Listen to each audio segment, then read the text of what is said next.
நமக்கு பொய் சொல்லி வாழ தெரியாதுங்க, அநியாயம் பண்ணி வாழ தெரியாதுங்க, கள்ளத்தனமா வியாபாரம் பண்ணி வாழ தெரியாதுங்க, அசுத்தமா நடந்து வாழ்க்கையில சில புகழ்ச்சிகளை தேடுறதுக்கு நமக்கு தெரியாதுங்க. ஆனா நமக்கு ஜெபிக்க தெரியுங்க, துதிக்க தெரியுங்க, அழத் தெரியுங்க, கண்ணீர் வடிச்சு ஸ்தோத்திரம் பண்ண தெரியுங்க. ஹல்லேலூயா. அதனால என் கர்த்தராகிய தேவன் உன் வலது பாரிசத்தில் நின்று கொண்டு உனக்காய் செய்கிற கிரியை அது ஆச்சரியமாயிருக்கும்.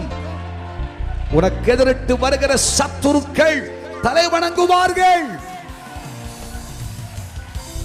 சத்துரு பலத்தவன் என்று எண்ணாதே. சத்துரு பெரியவன் அல்ல, அந்த சத்துருவை பார்க்கிலும் மகா பெரியவர் நமக்குள்ளே வாசமாயிருக்கிறார்.